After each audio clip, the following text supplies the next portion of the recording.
तुम जिसे मस्तिष्क कहते हो वह विचारों की लहरें हैं,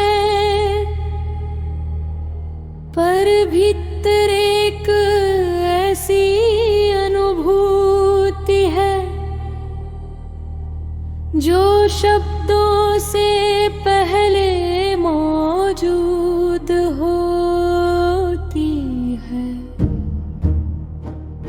वह किसी विचार का परिणाम नहीं बल्कि विचारों को देखने वाली स्थिति है। लेकिन अगर वो स्थिति शब्दों से परे है तो आप उसे समझा कैसे रहे हैं? क्या ये एक अनुभव को भाषा में बदलने की कोशिश नहीं है?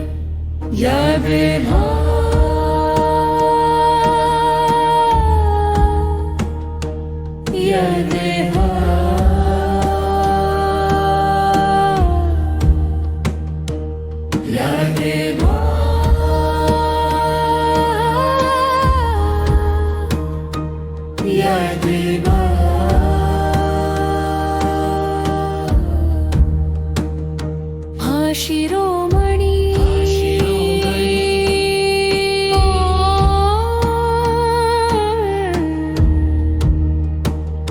भाषा सीमित है पर अनुभव उसकी सीमा नहीं मानता।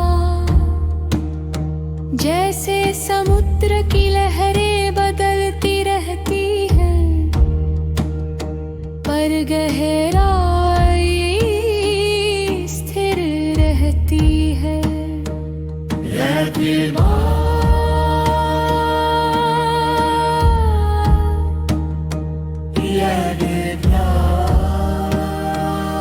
ये उपमा सुंदर है, लेकिन क्या ये वास्तविक संरचना बताती है या केवल भावनात्मक मॉडल है? क्योंकि मनोविज्ञान के अनुसार स्थिर गहराई भी मस्तिष्क द्वारा बनाया गया एक कॉन्सेप्ट हो सकता है जिसे व्यक्ति शांति के अनुभव के रूप में महसूस करता है।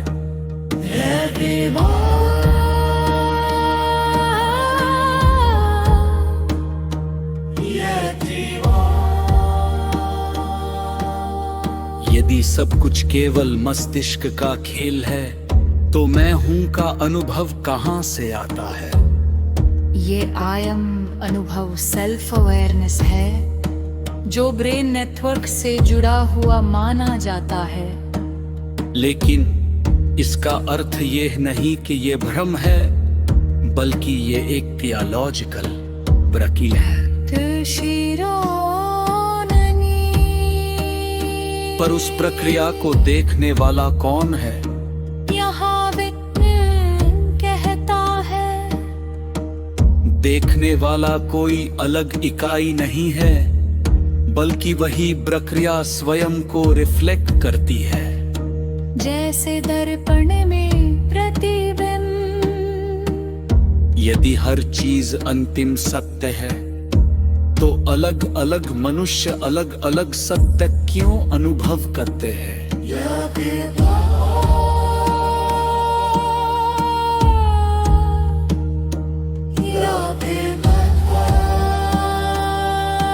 किसी को शांति, किसी को भय, किसी को भ्रम, किसी को स्पष्टता।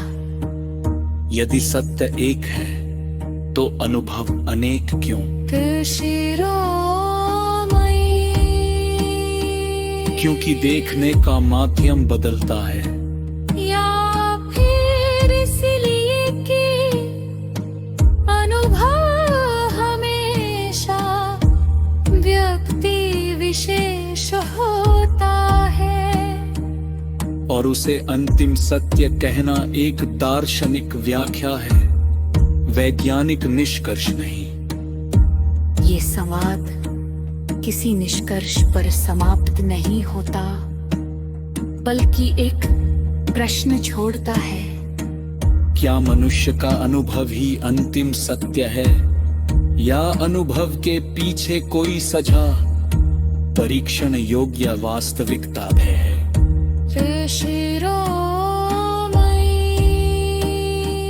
शब्द समाप्त होते हैं, अनुभव बचता है। यहाँ विज्ञान कहता है, और विज्ञान कहता है अनुभव को समझने के लिए उसे जांचना भी जरूरी है, ताकि व्यक्तिगत अनुभव और सार्वभौमिक तथ्य अलग किए जा सके। यह सरोमन, ये समाध हमें किसी एक पक्ष पर नहीं हो जाता, बल्कि 3 स्तरों पर सोचने को छोड़ता है।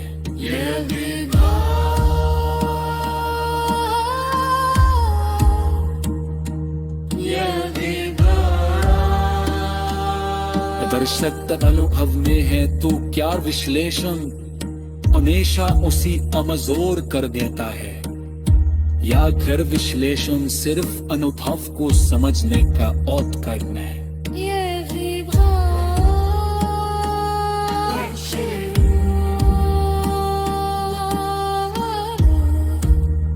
विश्लेषण लहरें, अनुभव लहराए,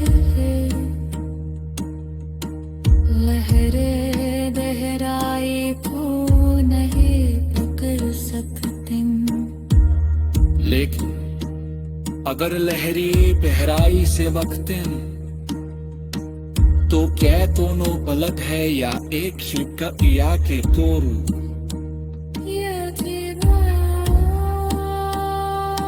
जब तुम दोनों का अलग देखते हो, संघर्ष शुरू होता है।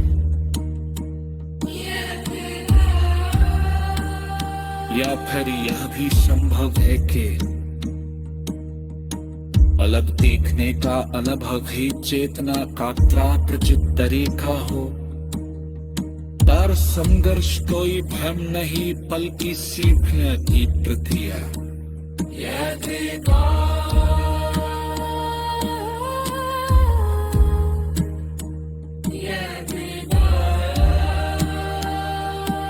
और बार बार मैं तू अलग अलग स्तरों पर बताते,